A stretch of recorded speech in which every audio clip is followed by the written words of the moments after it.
এই মুহূর্তের সবথেকে বড় খবর, সাগরপাড়ায় 140 বোতল ফেন্সিডিল সহ গ্রেপ্তার 2 পাচারকারী। আপনাদের আরো একবার জানিয়ে রাখি, বাংলাদেশে পাচারের আগে মুর্শিদাবাদ পুলিশ জেলার সাগরপাড়া থানার পুলিশের বড়সড় সাফল্য। 140 বোতল ফেন্সিডিল সহ 2 ব্যক্তি গ্রেপ্তার। জানা যায়, সাগরপাড়া থানার ভারপ্রাপ্ত আধিকারিক মোহাম্মদ খোরশেদ আলম গোপন সূত্রে খবর পায় সাগরপাড়া থানার জামালপুর এলাকা দিয়ে ফেন্সিডিল নিয়ে যাবে বাংলাদেশে পাচারের উদ্দেশ্যে। সেই গোপন খবরের ভিত্তিতে জামালপুর এলাকায় নাকা তল্লাশি চালায় পুলিশ এবং নাকা তল্লাশি চালানোর সময় পুলিশ 2 ব্যক্তিকে সন্দেহজনকভাবে ঘোরাফেরা করতে দেখে। তাদের ডেকে জিজ্ঞাসাবাদ ও তল্লাশি করলেই তাদের কাছ থেকে উদ্ধার হয় 140 বোতল নিষিদ্ধ কফ সিরাপ ফেন্সিডিল। তারপরেই ধৃতদের গ্রেপ্তার করে থানায় নিয়ে আসা হয়। তাদের বিরুদ্ধে একটি আইনি মামলা রুজু করা হয়। পুলিশের প্রাথমিক অনুমান, ওই নিষিদ্ধ ফেন্সিডিল বাংলাদেশে পাচারের উদ্দেশ্যে নিয়ে যাওয়া হচ্ছিল। তবে পুলিশের তৎপরতায় আগেই তা আটকানো সম্ভব হয়েছে। সাগরপাড়া থানার ভারপ্রাপ্ত আধিকারিক মোহাম্মদ খোরশেদ আলমের নেতৃত্বেই অভিযান চালানো হয়। ধৃত 2 ব্যক্তিকে 7 দিনের পুলিশে হেফাজতের আবেদন জানিয়ে বহরমপুর জেলা জজ আদালতে পাঠানো হয়েছে। পুরো ঘটনার তদন্ত শুরু করেছে সাগরপাড়া থানার পুলিশ। ঘটনার আরও বিস্তারিত তদন্তের জন্য তারা সময় নিয়েছেন। বিস্তারিত জানাবে আমাদের প্রতিনিধি রয়েছে সেখানে ইব্রাহিম শেখ।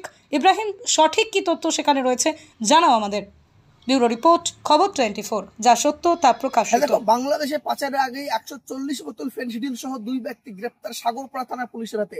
জানা যায়, সাগরপাড়া থানার ভারপ্রাপ্ত আধিকারিক মোহাম্মদ খোরশেদ আলম গোপন সূত্রে খবর পায় সাগরপাড়া থানার জামালপুর এলাকা দিয়ে 2 ব্যক্তি কিছু মাদক দ্রব্য নিয়ে যাবে। তারপরে কিন্তু সাগরপাড়া থানার একটি পুলিশ টিম সেই জায়গায় নাকা তল্লাশি চালায় এবং নাকা তল্লাশি চালানোর সময় 2 ব্যক্তিকে কিন্তু ঘোরাফেরা করতে দেখে। তাদের দেখে সন্দেহ হয়, কিন্তু পুলিশের সন্দেহ হয়, কিন্তু তাদের দেখে জিজ্ঞাসাবাদ এবং তল্লাশি করলে তাদের কাছ থেকে উদ্ধার হয় 140 বোতল ফেন্সিডিল।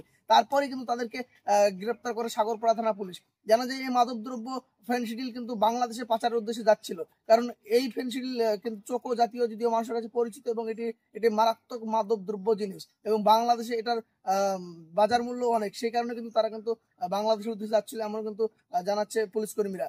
তবে পুলিশের এই অভিযানে কিন্তু সাধারণ মানুষ খুশি, যদিও তাদেরকে আজ গ্রেপ্তার করে থানায় নিয়ে আসে এবং থানা থেকে 7 দিনের পুলিশ হেফাজতের আবেদন জানিয়ে বহরমপুর জেলা জজ আদালতে পাঠিয়েছে সাগরপাড়া থানা পুলিশ। এর পেছনে আর কে বা কারা জড়িত তার তদন্ত শুরু করেছে সাগরপাড়া থানা পুলিশ, কারণ পুলিশ মনে করছে এর পেছনে হয়তো অন্য বড় চক্রের হাত রয়েছে। আর সেই কারণে কিন্তু সেই বিষয়টি খতিয়ে দেখছে সাগরপাড়া থানা পুলিশ। সাগরপাড়া থানার ভারপ্রাপ্ত আধিকারিক মোহাম্মদ খোরশেদ আলম গত বেশ কিছুদিন থেকে কিন্তু এমন অভিযানে সক্ষম হয়েছে। সাগরপাড়া থানা এলাকায় কিন্তু নতুন পরিবর্তন আনার চেষ্টা করছে এবং নতুন পরিবর্তন কিছুটা চলে এসেছে, আমরা কিন্তু বলছি সাধারণ মানুষ। সেই জায়গায় দাঁড়িয়ে কিন্তু বর্তমান পরিস্থিতি এখন কিন্তু একদম অন্যরকম, কারণ এই সাগরপাড়া আমরা দেখেছি একরকম, বিগত দিনে কিন্তু অন্যরকম ছিল, এখন কিন্তু এক অন্যরকম ভাবে পরিণত হয়েছে, কারণ এটি খারাপ পরিবেশ থেকে কিন্তু একটু ভালো পরিবেশে কিন্তু এসেছে সাগরপাড়া থানা এলাকা। তবে এই গতকালকের এই ফেন্সিডিল পাচারের উদ্দেশ্যে নিয়ে যাওয়ার আগেই কিন্তু পুলিশের এই অভিযান কিন্তু সাকসেস হয়েছে বলে পুলিশ সূত্রে খবর। ক্যামেরায় তৌকির আহমেদের সঙ্গে ইব্রাহিম শেখ, খবর 20।